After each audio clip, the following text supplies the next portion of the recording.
Staying with System 1, the fast way of thinking.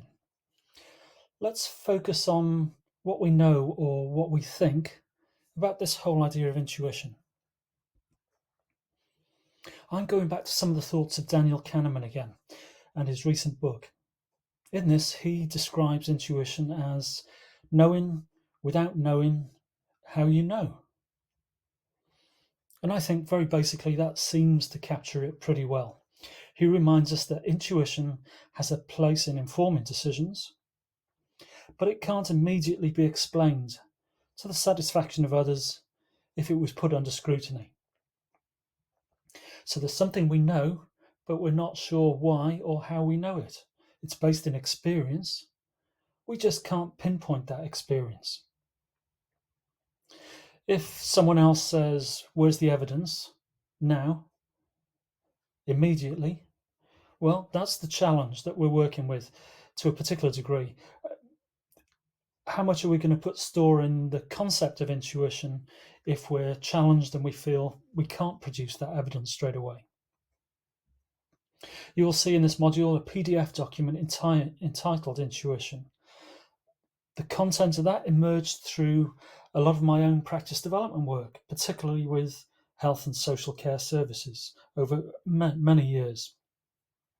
I was focusing in workshops and actually in the workplace with people, specifically on intuition, what it is, how we can use it, and also how we can document it even. But also, most importantly, how we need to treat it with caution. I always think of it as being that alarm bell saying to us, we need to try and find out more information. Like I suggested earlier, we've got to try to find more information to help us reduce the levels of uncertainty. Well, similarly with intuition, we have an intuitive feeling, but we find more information, or can we find more information that would help us to build up a clearer picture of what it is that we're working with and where that intuitive feeling is coming from. You'll see from this slide a reminder from Kahneman about the need for caution, with a statement that true experts know the limits of their knowledge. On the other hand, many pseudo-experts have no idea that they do not know what they're doing. And that's an important message to take into account. He's suggesting that pseudo-experts actually create illusions of validity because they hold very high degrees of confidence in what ultimately tend to be unfounded intuitions. What they do is they work with the concept of what you see is all there is.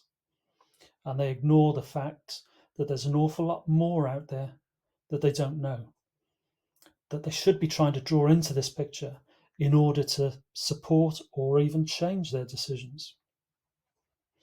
That's why there's a high degree of caution needed to be exercised when we're talking about intuition and particularly how we make use of it. Staying with this main theme, Gigerenzer suggests that if we stopped doing everything for which we do not know the reason or we cannot provide the justification, we would probably soon be dead.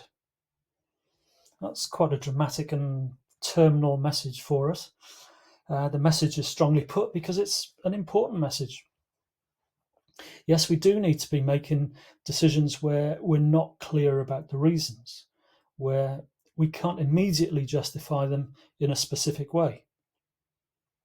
Gigerenzer talks about interchangeable use of phrases like gut feeling, intuition, hunch, but that these, by and large, are types of judgments that appear very quickly in our consciousness without us being fully aware of the underlying reasons, though we still feel strong enough to be able to act on those feelings.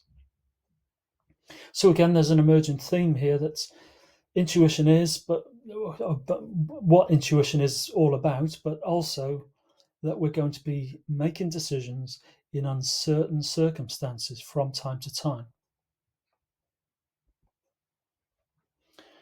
Zweig focuses very much on financial institutions and financial decision making, and again, the caution that needs to be held when we're making some of those challenging financial decisions.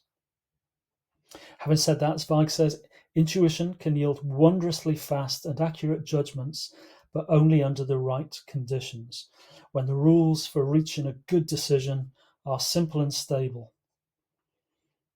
Again, this is an important message around intuition, that when the rules that we're working with in the context of a particular situation, when those rules are simple, when those rules are stable, then we can rely very much on the accuracy of this fast, intuitive way of thinking. But again, it's important to note that intuition plays a role, but it needs to be reflected on. It should not be the sole basis of complex, challenging decisions. And Zweig goes on to say that the best types of financial decisions are a mixture of what we identified earlier as being System 1 and System 2. It's about those intuitive feelings, but also the application of reason and logic to them. Intuition can be a controversial influence on our risk decision making, with some people pronouncing that you can only use and document factual, evidence-based information. Well, good luck with that restriction on your thinking. From my anecdotal evidence, and yes, I know that counts for nothing in the academic world, it's virtually everyone I meet acknowledges that intuition plays a very significant role in their decision making. So what I need you to do at this point is reflect back on the quotes that I've just presented, but also read that PDF document in the resources included in this module. Think of your own examples where intuitive feelings informed your decisions. What was that influence?